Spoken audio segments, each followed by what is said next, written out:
Nah, baik, di sini saya akan menjelaskan bagaimana cara menggunakan aplikasi taksi SP2K pada akun Puskesmas. Di sini saya akan masuk sebagai akun Puskesmas Mutiara.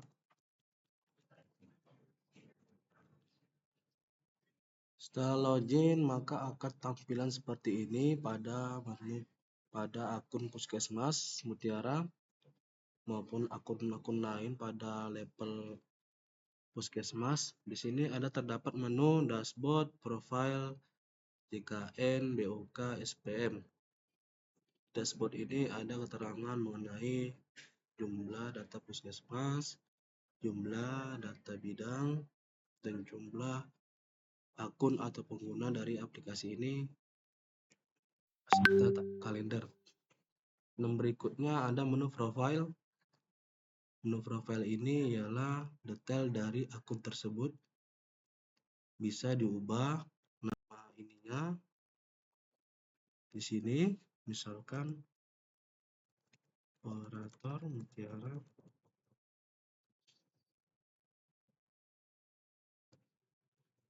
Nah, maka akan berubah. Sini juga berubah. Jika ingin ganti password, di sini ketikkan password lama dan juga password baru, lalu ubah password. Yang berikutnya ada menu JKN. Nah, di sini akun Puskesmas Mutiara harus menginput data JKN. Saya beri contoh, menginput tahun 2024. Nah, jika diinput tahun 2024, maka akan terdapat JKN. Di kolom JKN berisi isi nomor rekening dan juga isi laporan. Berikutnya ada kolom aksi yang berisi button ubah dan button hapus untuk menghapus dan mengubah data kolom ini. Misalkan mengubah tahunnya dan juga menghapusnya. Nah, di sini Puskesmas harus mengisi data-data nomor rekening. Saya contoh.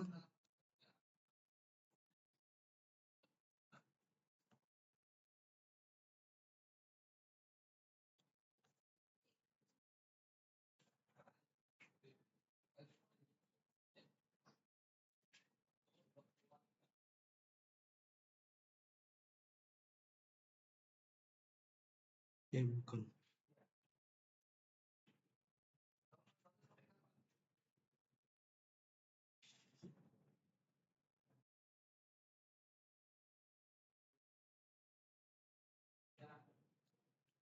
Nah, di sini saya akan mengambil contoh data nomor rekening yang ini.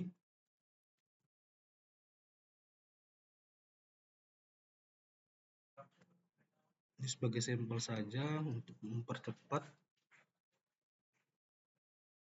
Ketika sudah mengisi data rekening, berikutnya ada isi uraian dan anggaran pada rekening tersebut yang ini. Dan contohnya seperti ini, ada 2 uraiannya beserta anggaran. Diisinya di kolom kegiatan, isi kegiatan.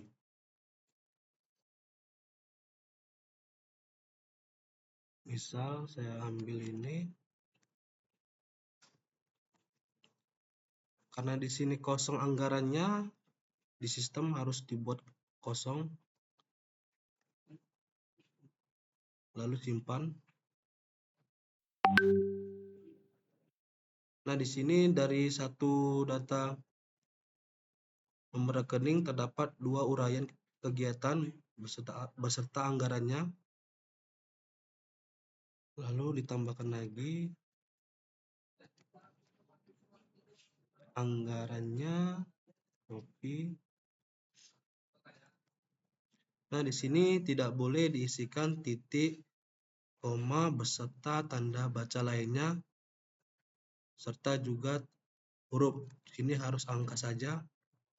Nah, tidak boleh ada tanda baca yang lainnya.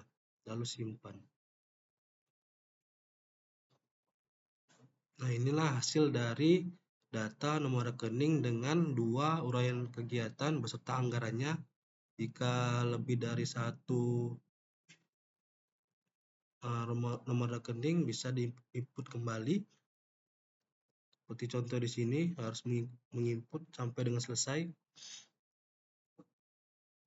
Nah, jika diisi data rekening dan juga data isi kegiatan, maka kembali berikutnya Puskesmas akan melaporkan data JKN ada di kolom JKN lalu isi laporan. Nah, inilah hasil dari inputan data tersebut, maka di sini akan muncul untuk per bulannya.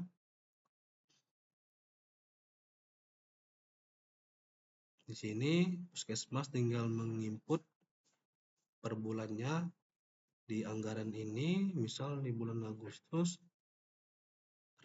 realisasinya berapa, misal 7 juta.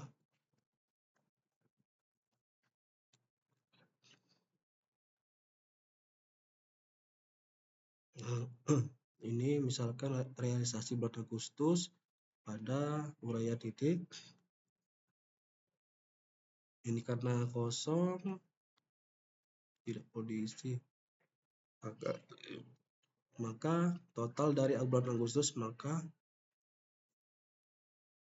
tertampil di dalam kolom bawah ini untuk totalan per Agustusnya.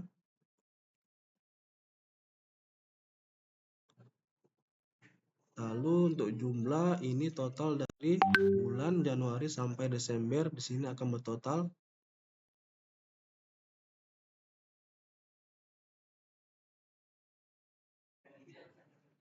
berikutnya. Dari jumlah ini, jumlah anggaran dikurang dengan jumlah total per Januari sampai Desember, maka ini sisa anggarannya. Nah, kenapa ini minus 7 juta? Karena di sini ada sedikit perbaikan. Nanti saya perbaiki. Harusnya ini total dari anggaran ini ke bawah. Nah, dari total anggaran ini dikurang juga dengan 7 juta, maka hasilnya sama seperti ini. Nah, itulah dari penjelasan menggunakan menu JKN pada akun Puskesmas. Berikutnya ada menu BOK. BOK ini sama seperti halnya seperti menu JKN, menginput tahun, lalu simpan, mengisi uraian, sama seperti yang menu JKN tadi. Uraiannya, saya lihat data dulu.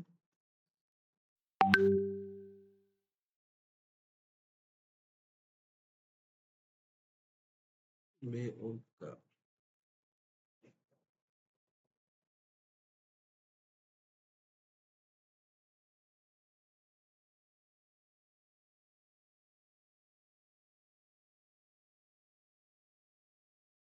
Nah, untuk BOK ini tidak perlu detail semacam JKN sebelumnya, cukup mengisikan uraian dan langsung anggarannya. Misalkan ini uraian ini anggarannya, pagunya begini, menghilangkan koma. Ini sama seperti JKN, tidak boleh ada tanda koma, titik atau tanda baca lainnya beserta huruf juga. Lalu simpan. Ini contoh satu saja saya input, baru kembali untuk mengisi laporannya per bulan sama seperti JKN. Di sini ini dia, misalkan Agustus berapa realisasinya, 10 misalkan. Ini juga tidak boleh ada tanda titik, tanda baca lainnya beserta huruf, cukup angka saja. Terus simpan. Nah, ini seperti hasilnya seperti JKN. Total dari per bulannya per Agustus nanti akan muncul di sini. Nah, ini yang saya bilang sebelumnya yang di JKN, maka akan tampil juga totalnya di sini. Karena saya input 1, maka hasilnya ini yang muncul. Nah, ini total dari Januari sampai Desember, karena ini diinput per Agustus cuma 10 juta, maka jumlahnya 10 juta. Jadi total pagu dikurang jumlah, maka hasilnya sisa anggaran di sini 102 juta. Begitu juga ini. Nah, itulah cara penggunaan dari menu BOK pada akun Puskesmas. Nah, selanjutnya beralih ke menu SPM. Menu SPM ini sama alurnya, tapi ada penambahan karena SPM ini saya buat per triwulan. Misalkan tahun 2024, pilih triwulannya, misalkan triwulan ke-2, simpan.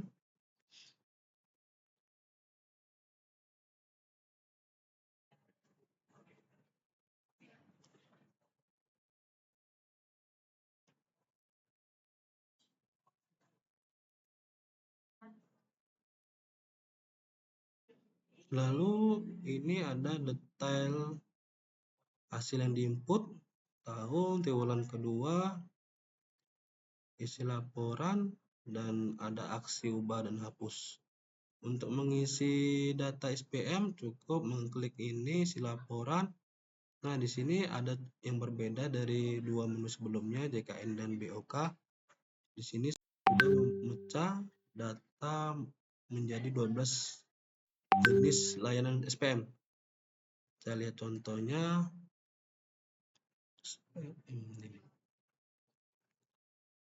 Nah, di sini ada 12, maka saya baca juga 12.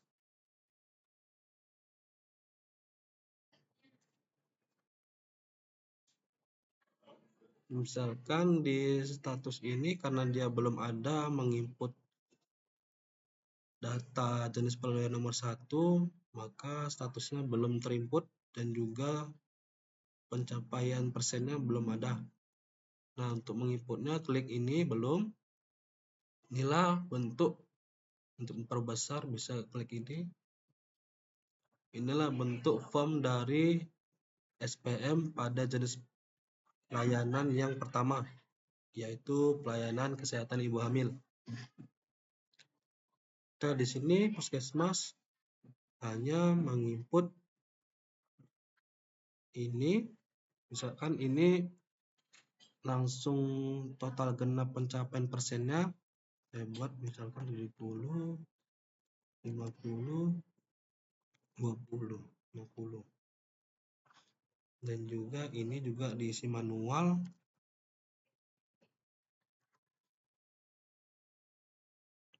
Dan juga di sini manual juga. Kenapa di sini saya membuat manual untuk ininya? Karena saya menerima data ini tidak ada perhitungan perkalian di sini. Nah, ini. Dan kalau yang hitam ini juga masih manual, dan ini masih udah ada perhitungan. Dan jadi saya pedoman data di sini. Nah, yang dari SPM ini hanya yang diinput ini dan ini. Selanjutnya mengisikan ini. Jumlah total yang harus dilayani berapa? Misalkan 400. Berikutnya jumlah total yang terlayani berapa? 250. Kalau dan data ini dan ini udah secara sistematis, tidak perlu diisi. Dan ini harus diisi semua sampai ke bawah. Saya percepat. Saya samakan aja datanya.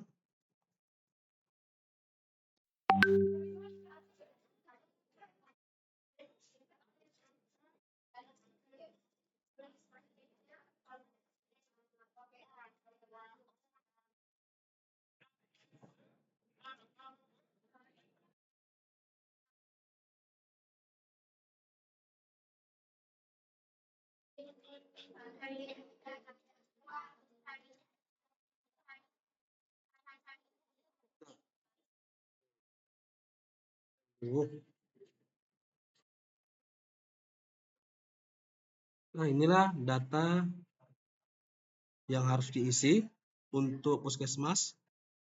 Nah, ini sampai sini aja pengisiannya. Selainnya sudah tersistematis untuk perhitungannya. Yang belum bayar ini kurang ini, maka hasilnya di sini. Lalu ini dibagi ini kali 100, maka total persenannya akan muncul di sini. Di sini saya sudah membulatkan persenannya, tidak ada koma. Oke, langsung saja akan saya simpan. Nah, ini udah kosong, maka statusnya tidak bisa mengisi lagi. Data sudah diisi dan disimpan. Untuk melihat datanya cukup kembali. Nah, maka akan muncul persenannya. Untuk cek data, kita klik sudah, ini berarti sudah mengisi. Nah, inilah data yang sudah diisi tadi.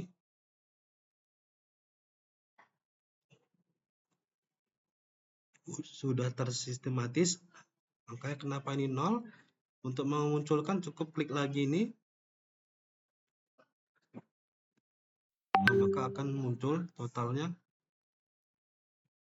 Dari mana data? Dari 31%. Nah, di sini 31% didapat dari total yang terlayani.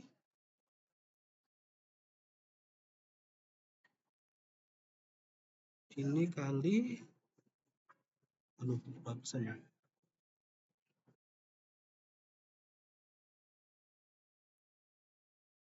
Oh ya, total dari yang terlayani dibagi dengan ini, lalu dikali 100, maka hasilnya 31%. Saya contohkan, coba di kalkulator.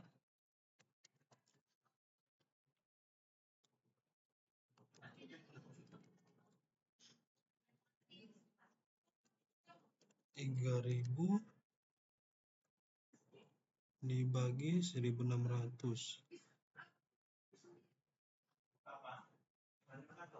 dikali 100%. Nah, di sini 31,25 karena saya bulatkan menjadi 31. Itulah dari mana datangnya pencapaian persen dari 31% ini. Untuk menarik data dengan format Excel bisa mengklik ini. Begitu juga sebelumnya BOK dan JKN, Anda mengekspor Excel.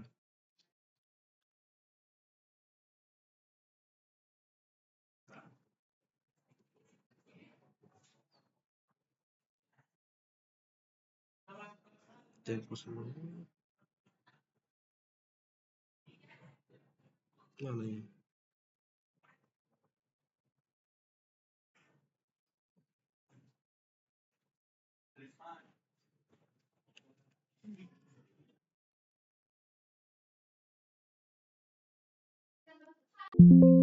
Nah, ini data yang muncul.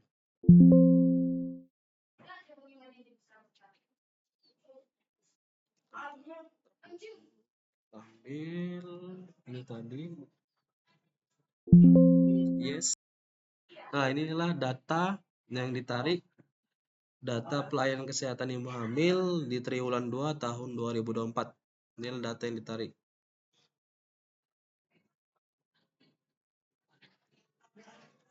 Nah, itulah puskesmas untuk menginput dan melaporkan data SPM, BOK, dan JKN pada aplikasi taksi SP2K. Terima kasih.